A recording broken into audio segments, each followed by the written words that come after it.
Kalispera Seolus. Good evening, everyone. Kalispera. My name is Sharon Gerstel, and as director of the UCLA Stavros Niarchos Foundation Center for the Study of Hellenic Culture, I'm thrilled to welcome His Excellency George Papandreou, former Prime Minister of Greece, this evening. I would like to also welcome the Consul General of Greece in Los Angeles, the Honorable Christina Valasopoulou, and the Honorary Consul General of Cyprus, the Honorable Andreas Kyprianidis, as well as Dr. Stan Drainos, the biographer of Andreas Papandreou and member of the Andreas G. Papandreou Foundation. UCLA has had the pleasure of hosting George Papandreou for several days. It's only been 2 days. Unbelievable. We have walked the campus, engaged in discussions with specialists about fires, both in Los Angeles and in Greece, met with the Consuls General of Greece and the CEO of the Getty Trust, attended a UCLA men's basketball game, and we won, met with undergraduate and graduate students, and had intensive conversations involving UCLA's Executive Vice Chancellor and Provost and the Deans of Humanities, Social Science, and Public Affairs about the role of democracy in today's world, and even, I would say, within the modern university where UCLA serves as a model for the concept of shared governance. Your Excellency, we hope that you feel at home at UCLA, and we are very excited about thinking collectively and creatively over the coming decades about issues of common interest. I'd also like to say how touched we have all been by the heartfelt comments you've offered about the ongoing catastrophe in this region and the impact of the fires during your lectures in Sacramento. Significa idiotara. This year marks the 5th anniversary of the creation of our center, the bold commitment of the Stavros Niarchos Foundation to establish a center for the broad study of Hellenism at a public university located within a city that boasts, as part of its diverse population, a large community of Greeks and Greek Americans. I want to acknowledge the formative role of our colleague, Governor Michael Dukakis, who still serves on the center's faculty advisory board, in the creation of our center. The UCLA SNF Center studies all aspects of Hellenism, from the ancient world through the modern day, bringing important Greek scholars, politicians, authors, and creators to our campus as lecturers, visiting professors, and artists in residence.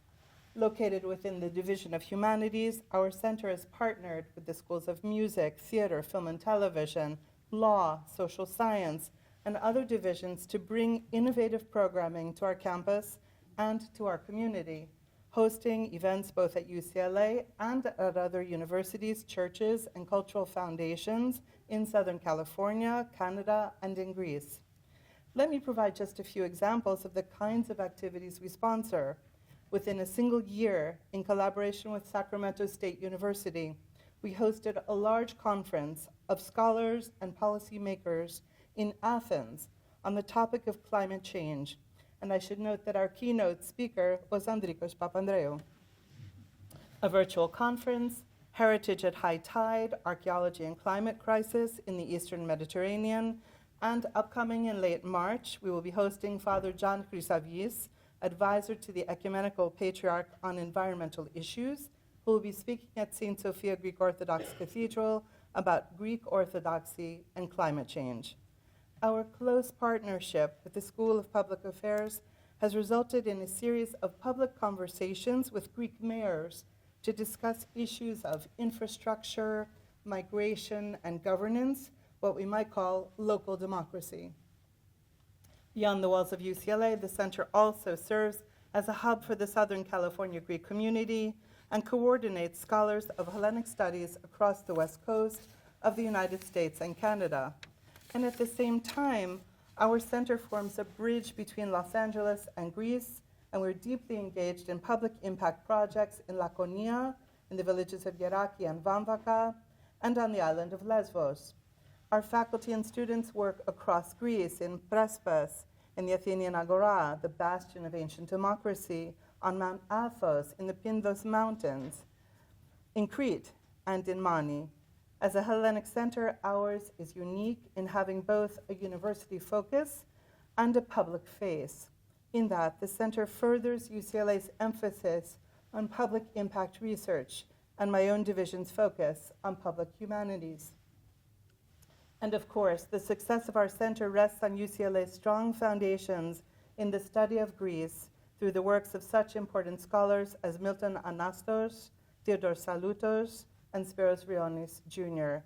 You can therefore imagine how very delighted we are to host tonight's speaker, a public servant associated with change, transparency, social justice, resilience, and global democracy. The lives and work of George Papandreou, his father and his grandfather, offer profound lessons for the study of world history, social equality, global economics, and democracy.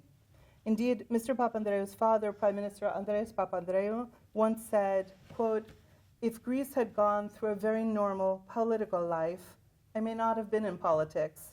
But just the fact that I've lived through huge upheavals and very difficult struggles and polarization and the barbarism of dictatorships, that made me feel that we had to change this country."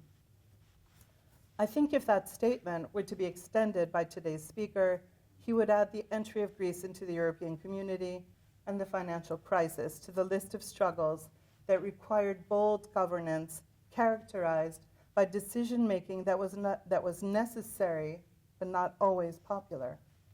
The word change, alai, a word closely associated with the campaigns and core principles of both Andreas and George Papandreou, is of fundamental importance, as are the core principles that their politics embody: the fight for democracy, the fight for social justice, and the fight for freedom. And these principles are ones that we fully embrace at UCLA, both in our teaching and in our scholarship. Once more, on behalf of the UCLA Stavros Niarchos Foundation Center, and on behalf of UCLA more broadly, welcome, Your Excellency.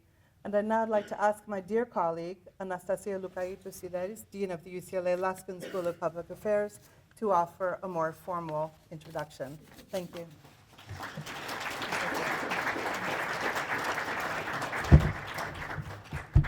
Thank you, Sharon, and kalispera. Good evening. So it is my great honor and privilege to welcome to UCLA one of the most prominent and important figures of my home country, but also an important figure for global democratic societies around the world, the former Prime Minister and member of Greek Parliament, His Excellency George Yorgos Papandreou. To say that Mr. Papandreou comes from a political family is an understatement. His family name is synonymous with a modern political history and progressive politics in Greece, as he is the son and grandson of two other towering politicians who had also served as prime ministers for the country: his grandfather, Georgios Papandreou, and his father, Andreas Papandreou. I was a toddler in the early 1960s and cannot claim to remember Mr. Papandreou's grandfather, who was lastly elected as prime minister for a third term in Greece in 1963. But I have very strong memories of my own father talking passionately and wistfully in later years, when the country was under a military dictatorship, about the old man of democracy, Yeros, as Mr. Papandreou's grandfather was intimately called by many, many Greeks. During his time, Georgios Papandreou bravely opposed the conservative policies of the palace. Yes, Greece was still a kingdom during that time. He instigated what he called a relentless struggle against the Greek deep state and ushered an era of progressivism and social policies through the creation of a new party at the time, the Center Union, Enosi Kedrou. I certainly remember our speaker's father, Andreas Papandreou, a political leader larger than life, who captured the admiration, the respect, and the votes of Greeks after he came back from an exile he was forced to endure during the dark years for Greece, its military dictatorship from 1967 to 1974. Andreas Papandreou was a prominent economist who earlier in his life had also served as a lateral faculty member, first at the University of Minnesota and later at UC Berkeley. He founded the Pan-Hellenic Socialist Movement, PASOK, in 1974, after the fall of the military junta, a party committed to democratic reform, social justice, economic revitalization, and national independence. I will always remember a night in October 1981, when along with hundreds of thousands of other Athenians, we celebrated in the city's Syntagma Square, Constitution Square, the translation, the victory of PASOK in the national elections, which guaranteed the inauguration of Andreas Papandreou as prime minister. This was my first time voting. Finally, a country that had suffered by the Nazi occupation during World War II, a subsequent civil war, and later an oppressive military regime, was encountering the promise of change and the prospect of deep progressive reforms, a promise that Andreas Papandreou kept during his many years as prime minister. It is this legacy of public service, deep commitment to democracy and social justice for the underprivileged that our distinguished guest, George Papandreou, has carried forward. But beyond carrying his family legacy, our honored guest has left his own very deep and positive mark on Greek and global politics. Mr. Papandreou was born in St. Paul, Minnesota. He spent his childhood years in the US, in Sweden, in Canada. He received university degrees from Amherst, Stockholm University, and the London School of Economics. He was also a fellow in the early 1990s at Harvard University. But similar to his grandfather and father before him, Greece, the country and its people, mattered to George Papandreou. He came to Greece in 1974, became active in politics with PASOK, and was elected to the Greek parliament in 1981. He later served as Minister of Education and Religious Affairs, where he, among other things, sought to strengthen educational opportunities for the larger public, the poor people, people in rural areas, women, some of whom had not completed secondary education. All these folks had finally an opportunity through the seminars for popular education, Seminaria Laikis Epimorphosis, and the Open University that Mr. Papandreou's ministry instigated to acquire education and skills. Subsequently, Mr. Papandreou served as a minister for the country's Ministry of Foreign Affairs, where, among other things, he sought to improve relationships with Greece's historic enemy, Turkey. If I enumerate the many positive actions that the George Papandreou government took for the country, we may be here all night. And you did not come here to listen to me.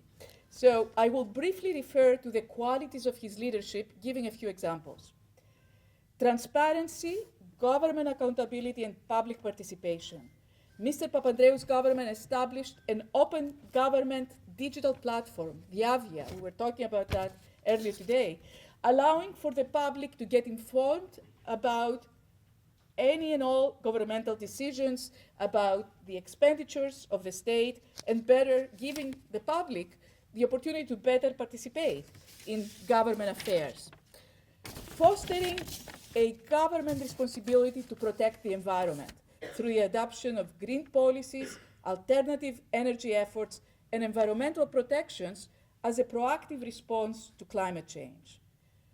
Deep belief in global unity and peace, international cooperation, and bridge building among nations through his efforts to resolve tensions and establish closer relationships between Greece and certain neighboring nations. Commitment to social justice and diversity. Mr. Papandreou was the first Greek politician to introduce affirmative action in the Greek universities of Thrace, a region of the country that has a Muslim minority population. Political bravery, which is not very often in politicians. Inheriting a country deeply in debt when elected as prime minister in 2009, he did not hesitate to instigate highly unpopular but required fiscal measures of austerity. And last but not least, a passion for democracy and progressive democratic policies within and beyond the boundaries of Greece. I should note here that Mr. Papandreou has served for almost 17 years as the president of the Socialist International. He's a member of the Council of Europe and participates in a number of global organizations.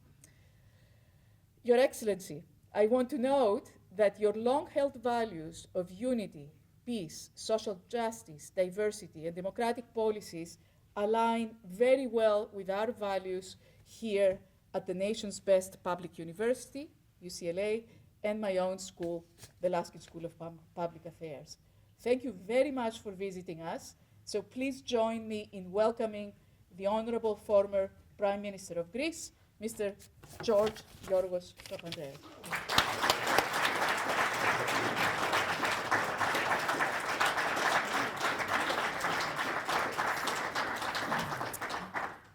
Dear honored guests, faculty, students, and friends, dear Consul General of Greece out in Los Angeles, the Honorable Christina Valasopoulou, Honorary Consul General of Cyprus, the Honorable Andreas Kyprianidis, Dean Alexandra Stern, Dean Abel Valenzuela, and a special thanks to you, Anastasia, Lucaito Sideris, for all your help, and of course, Sharon Gestel.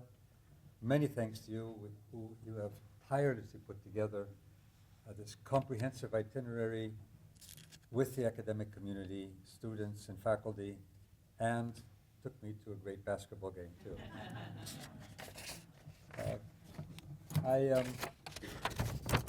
I do stand here today before you with a heavy heart, as in recent days you in Los Angeles have witnessed scenes of horror, entire neighborhoods reduced to ash, lives uprooted, dreams turned to smoke. The infernos that have engulfed the city are more than just a catastrophe. They are a harrowing reminder of the stark realities we now face. No words can truly capture the anguish of watching the place you call home disappear in flames. And I not only understand, but I also empathize with all here in the LA as I come from Greece, because we have witnessed also the horrific fires destroying homes, but also some of the most pristine forests and vital lungs of oxygen and homes of wildlife. We've also suffered catastrophic flash floods, which have destroyed both animal stock and the livelihood of many. So to those who have lost their homes, their communities, and their sense of safety here in California, I extend my deepest sympathy. While the immediate causes of this disaster are many, sprawling development into fire-prone areas, changing land use, and the inevitable cycle of nature, there is no denying that the conditions fueling this hellish devastation are a direct consequence of a warming world from fossil fuel use, and indeed our socio-economic addiction to it. The very fabric of our climate has been altered, leading to extreme weather swings, what scientists call hydroclimate whiplash, where torrential rains foster lush vegetation one year, only for drought to turn it into kindling for the next. The atmosphere itself has become an expanding sponge, absorbing and releasing water at intensifying rates, creating an accelerating cascade of destruction. The winds that carried the embers across the city, the 80-mile-per-hour gusts that turned fire into an unstoppable force, are no longer just a force of nature.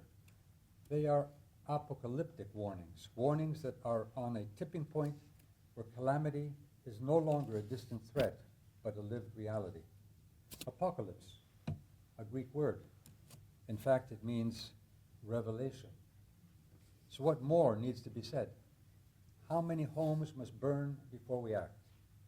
How many times can we turn our heads and pretend we do not see? The revelation, Bob Dylan would tell us, is blowing in the wind. The climate crisis is not made up, it is man-made. And that is why the real answer, the only answer, lies in our hands. And that's why the issue of climate change and democracy are also closely intertwined. I'll return to that point, but before I do, I want to address a more profound question that I've often been asked by many students I've met around the world. Why democracy? Is democracy a system that actually delivers? Is democracy efficient? Isn't it too slow? In the end, what does democracy do for me? To answer these questions, let me begin with a personal experience. My father and grandfather were at the forefront, as both Anastasia and Sharon mentioned, of a movement for freedom and democracy in my country. I was only 14. Before the general elections were to take place, when my grandfather and namesake was running for prime minister, a group of colonels from the military took over the country. That night, 2 in the morning, I saw them break into our house. I helped my father hide on the roof of the house. I had a little hiding place there, and I sat on the balcony just below him, waiting. I actually had a double-barrel shotgun in my hands, as my father had procured some weapons, knowing that a coup might take place. I was smart enough to realize we were outgunned, and I hid the rifle in a corner.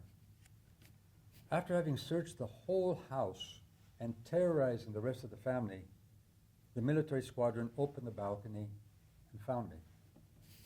I had a Tommy gun put to my throat, and the officer shouted to me, "I'll kill you if you don't tell me where your father is." I had the composure, even at 14, to answer, "He's at my grandfather's house." I almost convinced them. But of course, my father heard these threats and immediately came out and gave himself up. He was whisked off to jail. Months later, under global pressure, he was released. And we then left Greece to go into exile as political refugees. He had been the chair of the economics department in Berkeley, California, and so many of his economist friends were here in the USA, and they were working with the Kennedy and then later the Johnson administration. So they pressured the US to pressure the junta for his release. It worked. And President Johnson purportedly said, "It's the first time I've ever seen economists agree on anything." But much of this political pressure came from friends in California. And actually, some of them are here today, and I thank them, or relatives of them. I want to take this opportunity to thank all the progressive voices, many here in academia, that saved his life. My grandfather remained in Greece under house arrest, fell ill, and died a year later. His funeral, which I attended as a young teenager, was the first mass demonstration against the dictatorship. His nickname was the Old Man of Democracy. So to me, democracy was the necessary oxygen of life, of freedom and justice. I knew what it meant when it's lost. Without it, I knew I could become the target of arbitrary use and abuse of power. With democracy, there was a guarantee. I could express myself freely, without fear of retribution. It was a guarantee that there would be a system of justice that would protect us all equally. But if my experience sounds too subjective, let me refer to some global studies on democratic governance. There is a prestigious organization called Varieties of Democracy, or VDEM. It's based in the University of Gothenburg in Sweden. It produces one of the largest and most detailed data sets on democracy, assessing over 200 indicators, and has a global network of around 2,500 experts and scholars. It confirms that democracy does deliver. It says democracies outperform autocracies across nearly every measure of human progress, economic growth and stability. Democracies enjoy on average 20% higher GDP per capita over time than autocracies and avoid catastrophic economic collapses. I would add that the recent Nobel Prize winners Acemoglu and Robertson argue that inclusive rather than extractive institutions, hallmarks of democracies, are key drivers of long-term economic success. Human development. Democracies have lower infant mortality rates, higher life expectancy, better education access than authoritarian counterparts. Amartya Sen, another Nobel Prize winner, argues that democracies avoid famines and humanitarian crises because leaders must respond to public pressures. Gender equality and political representation. Higher representation of women in politics and decision-making, reducing conflict, fostering social cohesion. public goods, social protection. Democracies spend more on social protection, ensuring citizens have access to health care and education, basic infrastructure, clean water, and electricity. Peace and security. Democracies rarely go to war with each other. Corruption and transparency. Democracies with free press and strong institutions curb corruption, unlike autocracies where power is concentrated and unchecked. World Bank governance indicators show a strong correlation between democratic governance and lower corruption. Climate change mitigation. Democratic societies are more likely to implement policies addressing environmental crises, whereas autocracies prioritize short-term economic gains over sustainability. There are some deeper ethical and moral issues concerning the importance of democracy also. Democracy is not merely a system of governance. Beyond its practical advantages, democracy stands on a deeper ethical foundation. The idea that all people are of equal worth and deserve an equal voice in shaping their collective destiny. It is a fundamental moral and social contract built on the recognition of equal human dignity. This was enshrined in a very important document, the Universal Declaration of Human Rights, adopted in the United Nations after World War II. And it recognizes, of course, that it's essential to secure civil and political rights. I would add trust in institutions, resilience, innovation, as well as tapping into what we call the collective wisdom of our societies needed to be added to these qualities. And as Sasha Mudd argues, democracy is not just a system of laws and elections. It is a shared project that enshrines our equal moral worth into political practice. At its best, democracy rejects arbitrary hierarchies of power, whether from monarchs, oligarchs, or authoritarian rulers. And this concept goes back to the idea of democracy that the ancient Greeks had, their understanding of not allowing the concentration and abuse of power. Now, while I've been in many different political positions in my life, today I feel I've taken upon myself one of the most important tasks. It's my work in the Council of Europe. Now, many of you may not know the Council of Europe. It predates the European Union, was founded after World War II to promote and defend three foundational pillars: democracy, rule of law, and human rights.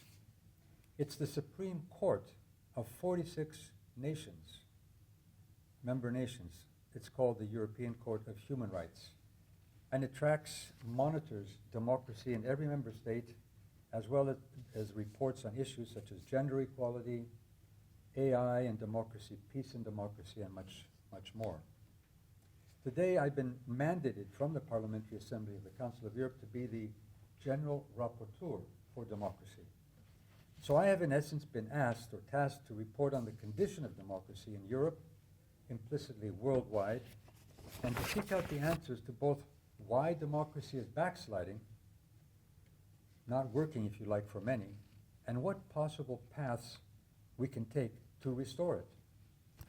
Well, I'm not that arrogant to believe I have all the answers. On the contrary, I'd be delighted, and as you said, the spirit of UCLA, I'd be delighted to work with many of you, ask for your contributions, have a dialogue, research, and thinking about these issues which I find are crucial for humanity today. But allow me to lay out some of my thoughts based on my experience and discussions worldwide. So there are a great number of reviews around democracy and indicators. The Papandreou Governance Index, Papandreou is here in Los Angeles, the IDEA, International Institute for Democracy and Electoral Assistance in Stockholm, the Bertelsmann Transformation Index, the Pew Research Center, and of course VDEM, which is based in Gothenburg. All of them show a definite trend globally where democracy is under siege. They paint a stark picture of democratic backsliding, where authoritarianism is tightening its grip on global governance. So autocratization remains a dominant trend. 71% of the world's population, 5.7 billion people, live under autocratic rule. a staggering 48% increase in just 10 years. So we've seen a regression since 1985 and 1989. 35 countries experiencing worsening restriction on speech and press freedom, electoral integrity, and of course the issue of freedom of speech and freedom of press. So one of my tasks is to ask and understand why we are witnessing this mistrust in democracy, this rejection, if you like, of these institutions by many people, and a choice for more authoritarian, strongmen type. I don't like that word because I don't think they're strong men. I think stronger men are democratic men. Authoritarian leadership. But I'd like to question the question, because it makes an assumption that everything has been all right, that our democracies are actually working very well, that they are reflecting our citizens' needs, they're serving our citizens, giving them voice and power. I'm not sure that's true. I'll give you a few examples from my experience. As Prime Minister, I was given the hot potato and had to deal with the global banking financial crisis, which, however, morphed into a terrible sovereign debt crisis in Greece. I won't burden you with details, but as I attempted to reform many of the opaque practices of the previous government, including clientelistic waste, corruption, and doctoring statistics concerning our deficits, I also had to deal with the European and global situation, both with governments, many governments, global funds and banks, rating agencies that felt obliged to become overly austere towards Greece, having previously made a mess with the complex bonds earlier, which created the financial crisis. I had to deal with global public opinion, European public opinion, as well as global institutions and the IMF. So here you have one small country, yet I had to deal, in dealing with this issue, with a highly complex and not easily controlled global situation. That's one of the reasons why I think our democracies are having problems. We need global regulations. We need a global system which can protect and truly humanize globalization. And at the same time, we need to have stronger local governments to be able to really allow people for dealing with these more complex issues. Just a parenthesis, while I was reforming my country, really making big changes, which I felt were important, Greece also became a target of bullying and misinformation. We were the ouzo drinking, zorba dancing, lazing, and swindling Greeks. Now, I know everybody please come to Greece and enjoy our ouzo and wine and zorba dancing. But, you know, that I thought about it. I said, okay, I'm going to look at statistics. Fact-checking, which some people don't really like now. I looked at the OECD statistics. Greeks work more hours than any other European, and more than any other OECD member, including the USA, except for the Chileans and the South Koreans. Well, I can tell you that the financial austerity measures hurt us less than the ridicule piled upon us. We felt a loss of dignity. That was more a source of pain and anger than any other measure we had to take. Well, I was asked, rightly so, to shore up our deficits. One measure was to raise taxes, painful but necessary. I then realized that while I was raised taxes, the same banks who we were bailing out were helping the richest in our society, and in particular the oligarchs, to funnel their money to tax havens. Which of course meant what? Those who would pay the price of reform were the middle class and the wage earners. I proposed measures to fight tax evasion and the tax havens at the highest level in the European Union, at our summits with all the other prime ministers. Many conservative leaders resisted, but I finally was able to push through a list of measures to deal with this injustice. However, these were never implemented. You can see the strength of these oligarchs. I'll talk about David a little bit later. However, another more pernicious aspect of this is the fact that global capitalism has undermined what in Europe we call the social contract, or in the US would be Roosevelt's New Deal. The social contract brought workers, employers, and government together in a contract that in simple words said, yes, we are in a capitalist economy, employers should be allowed to make profits, yet they have a social responsibility to the workers' welfare, to society, in wages and workplace conditions, in education and health and city infrastructure and environment. So their wealth needed to be distributed in a fair way for the welfare of society.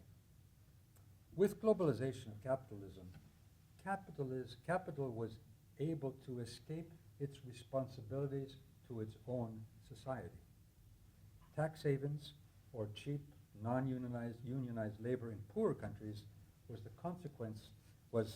as a consequence the free movement of capital, where regulations favored their profit-making over socioeconomic responsibilities. But let me add another result.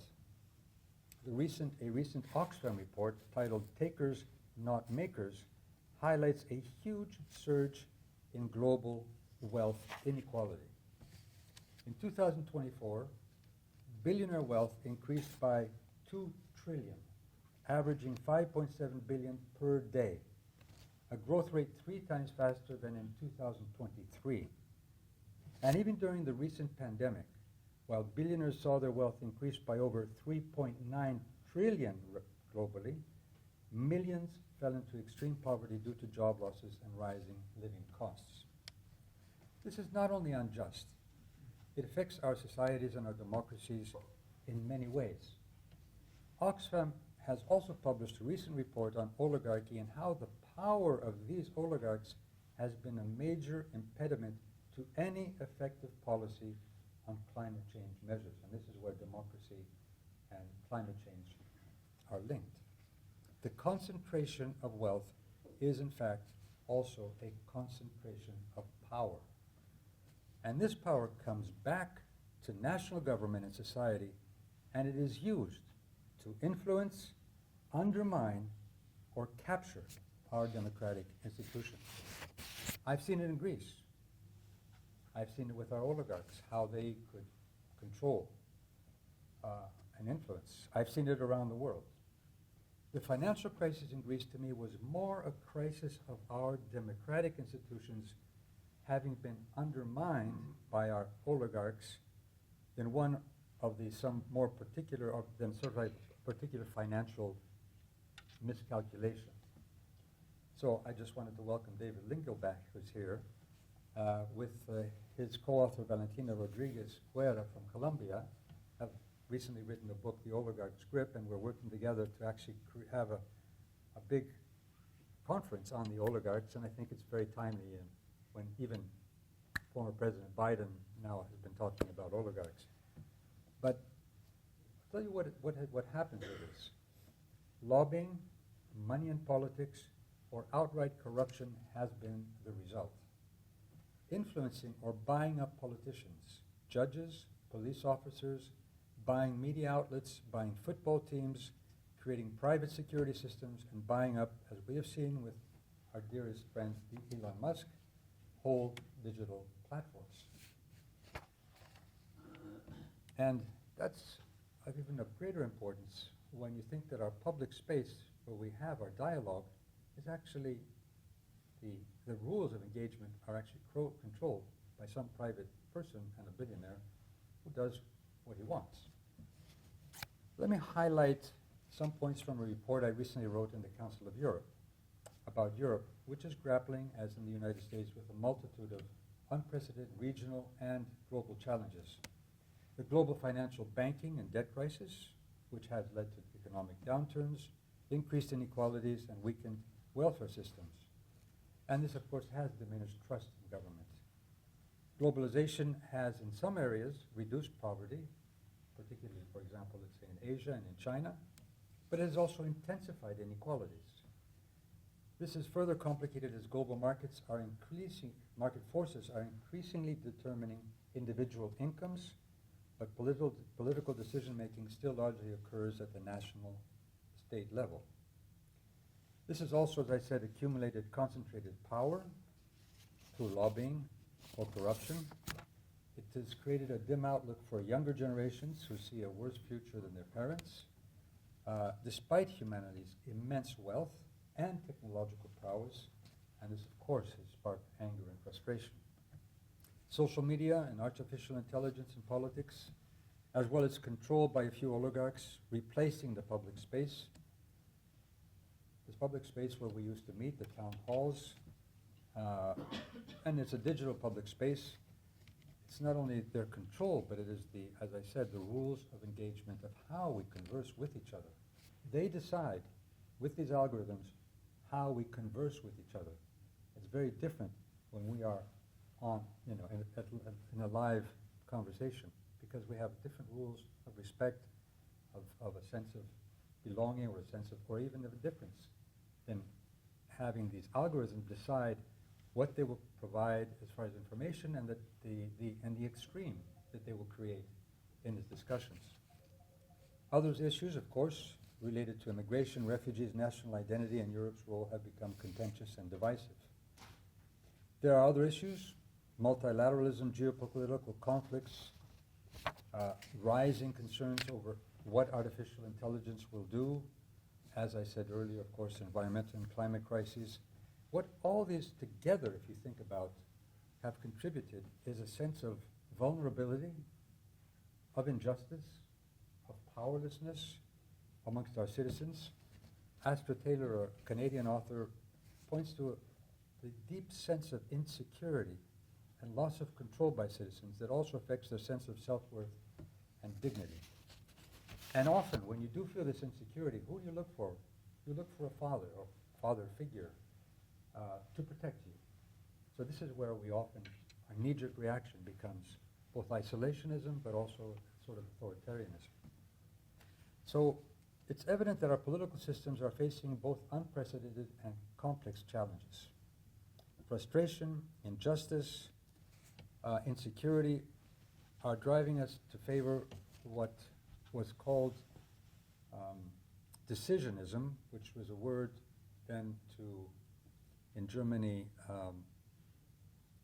allow for or legitimize, in the end, Nazism, where a sovereign or ruler makes decisions outside the constraints of law to maintain authority and protect the state, particularly in emergencies and crises, or even by creating emergencies and crises. However, this approach is often used to justify authoritarian and dictatorial rule, where the sovereign's decision overrides the rule of law. The appeal of authoritarian practices in persons often seems as a decisive problem solver or a heaven-sent savior, but this is misleading. Such regimes might provide short-term solutions.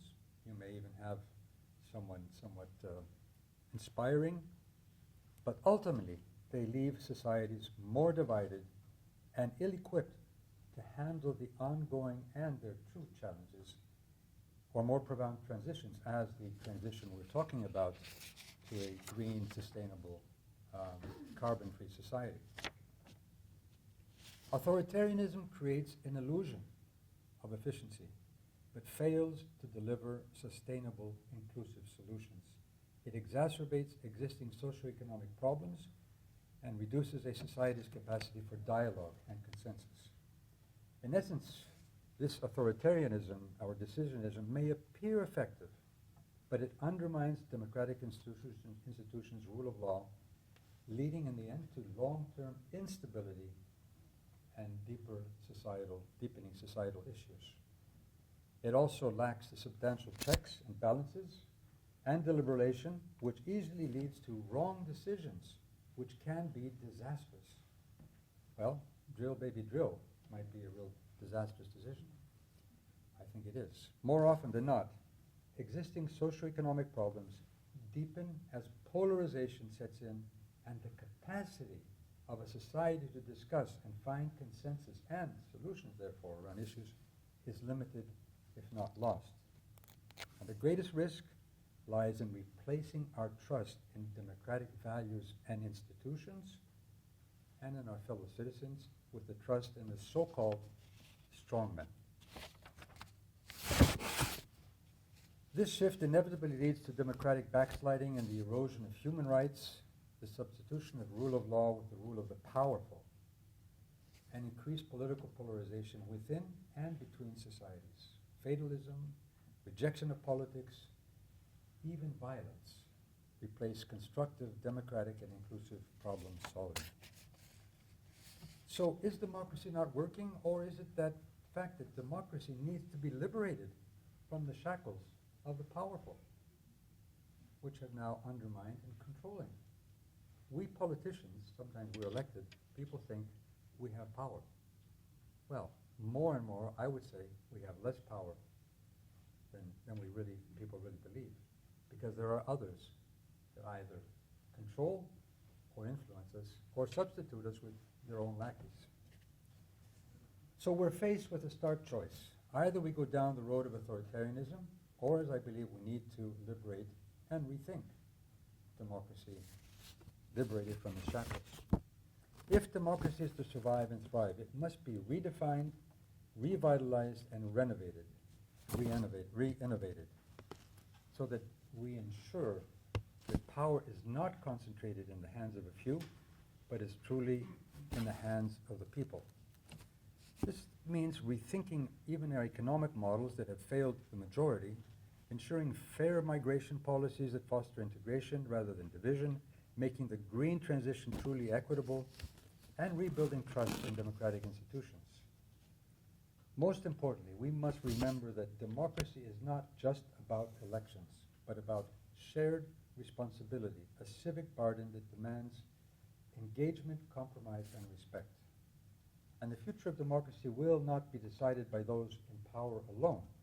It will be determined by whether we as citizens choose to reclaim and renew it. Let me conclude with a few thoughts about what we need to restore. A good friend who lives not far from here in Stanford, Josiah Ober, and Brooke Manville remind us that democracy flourishes only when citizens actively engage in what he calls, or they call, civic bargain. And looking from ancient Greece to modern democracies, they talk about 5 key pillars for democracy.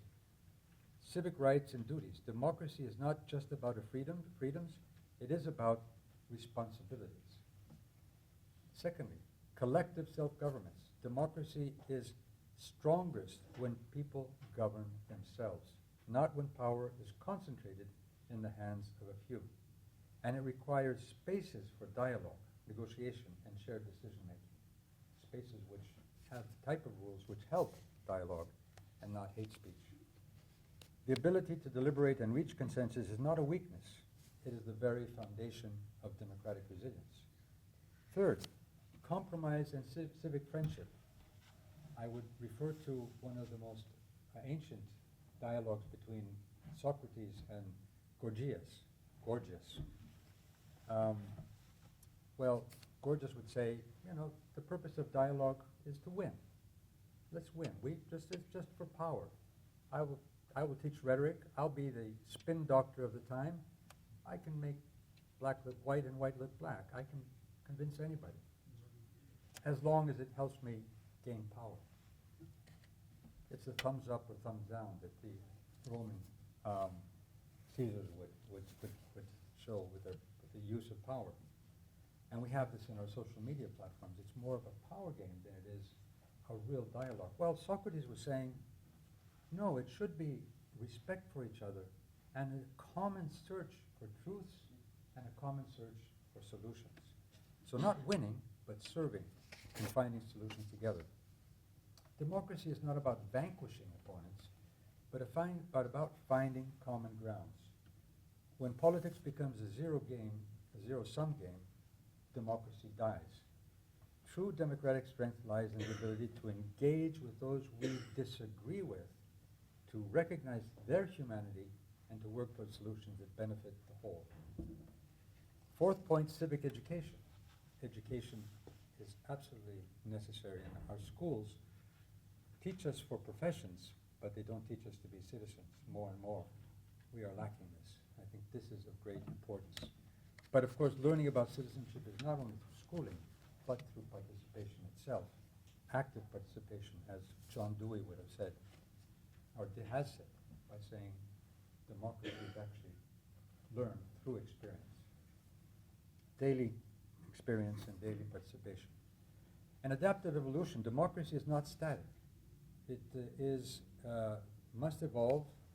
New challenges, climate change, inequality, technological disruptions. So clinging to these older structures, not that we should throw them away, but we should see them evolve to make sure that they do serve the basic purpose that is our own people. So the civic garden must be renewed generation after generation. Now, I will end with just some ideas, which I put in a report in the Council of Europe. I was asked to look about let's look at democracy and see if we can maybe make it more participative, more deliberative, bring in citizens more. And maybe this would be a way to strengthen trust. Maybe the types of challenges we have today, the complexities, we can't expect from one leader to decide everything, who cannot be a god knowing everything and all the solutions, not even the experts. But we need to bring people in to own the process and to understand the process. So one of my first proposals, which I have written about, is to establish a fourth branch of government.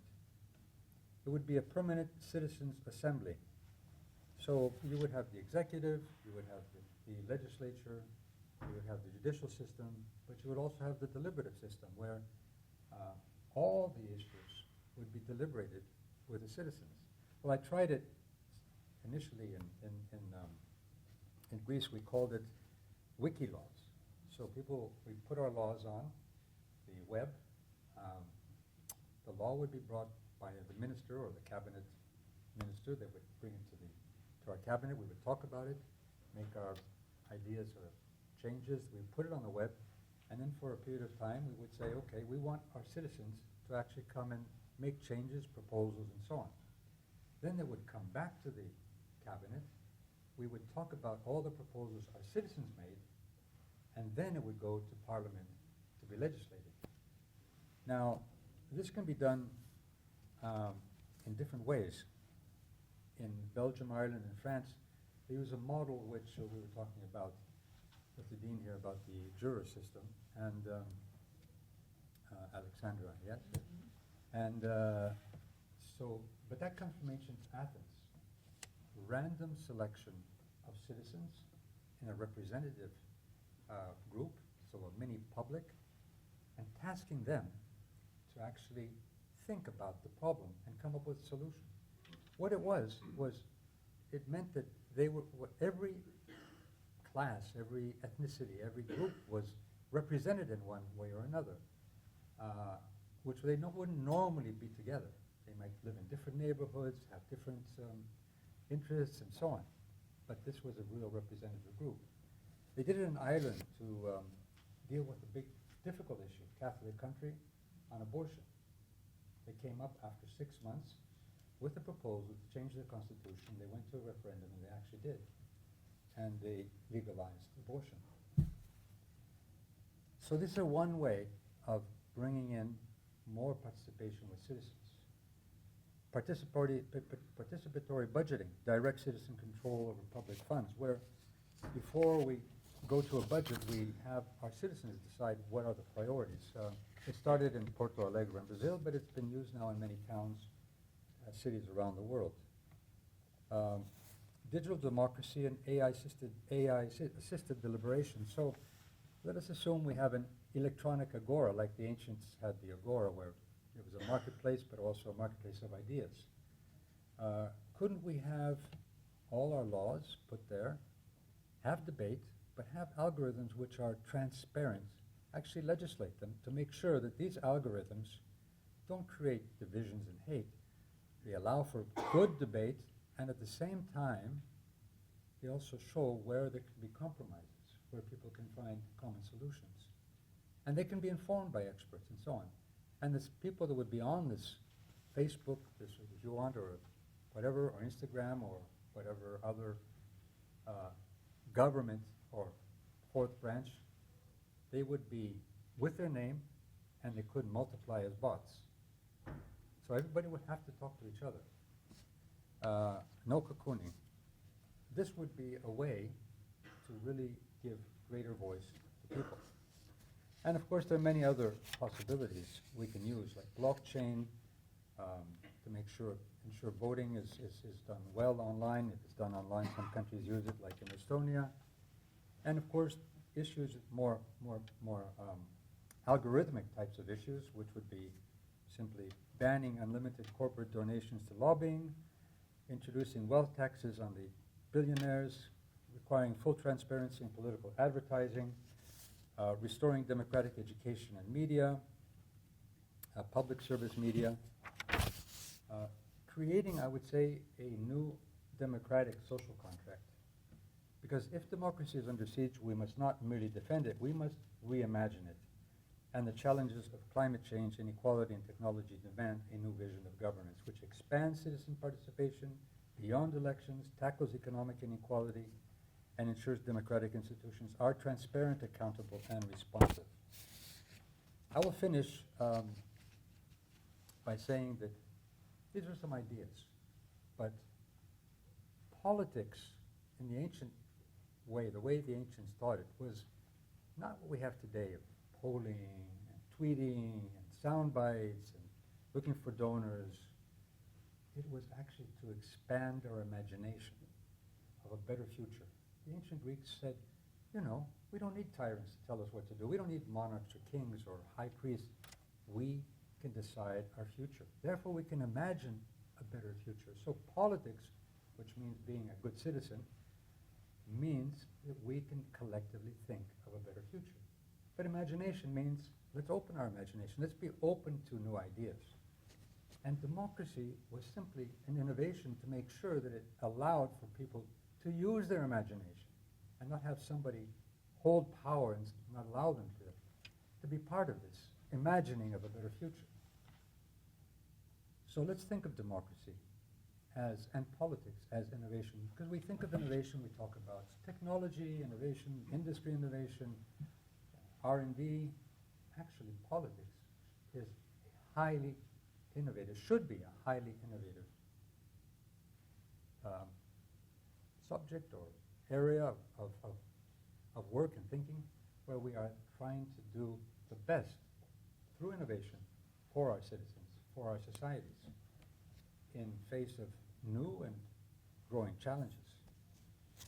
So these participative practices of ancient Greece and ancient Athens, or thinkers were inspired Jean-Jacques Rousseau and John Stuart Mills and many others, but there are also other important experiments we can learn from, and I think it's important to mention. For example, let's think of the tribal councils, where leaders or elders would gather to discuss and make decisions on behalf of the community. Rotating leadership to avoid concentration of power, where decisions were often made through consensus. And we're talking about historical, prehistorical, and aboriginal communities. Input from adult members or involving extended dialogue, and only some cases need to be mentioned, such as the Iroquois Confederacy, the Huron-Wendat or the Muskogee Creek Nation in North America, the indigenous Australian communities, the Kuna people in Panama, the Maasai community in Kenya and Tanzania, the Inuit communities in the Arctic regions. So this shows that the practice of participation deliberation is actually more universal and not exclusive to the Western tradition. And let's think of diverse forms of participation. Democracy, we sometimes just think of, okay, this is just government, but there are deliberative practices that we've had in our societies and which we can expand even more. Public forums, town hall meetings, community advisory boards, citizen diplomacy. When I was foreign minister with Turkey, we had Greeks and Turks meeting. That was sometimes the most powerful support for peace and for change in our relationship.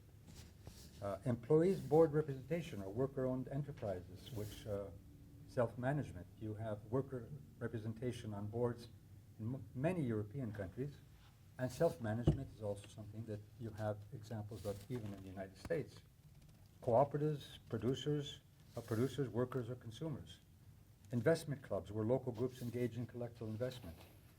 Advisory boards and councils for inclusion of stakeholders within organizations, youth participation and governance. Judicial system participation, we were talking about the juror system, of course. Cooperative learning activities, where educational approaches can bring citizens together to learn with each other. Participatory mapping, where citizens engage in mapping projects to influence or contribute to topics such as urban planning or environmental conservation. Participatory action research, where research and participants collaborate to understand and address problematic situations, focusing on social change and community.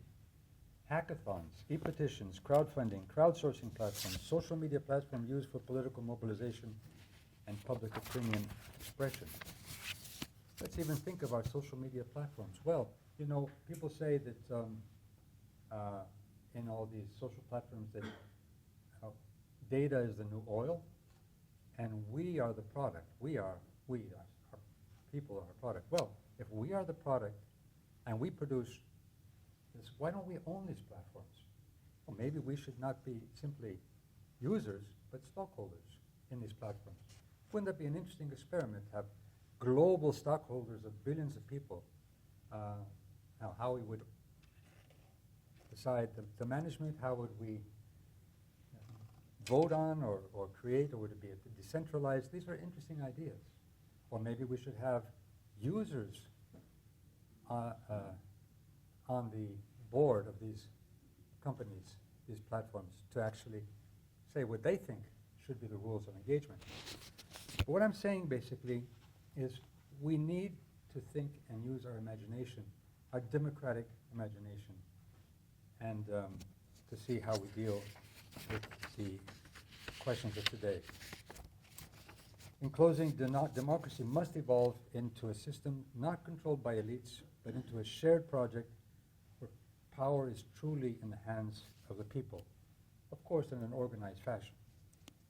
This is not just about protecting democracy from collapse. It's about building a democracy that is stronger, more participatory, and more just than ever before, and more trusted than ever before. So the global siege on democracy is real, but I believe so is our ability to fight back. Thank you very much.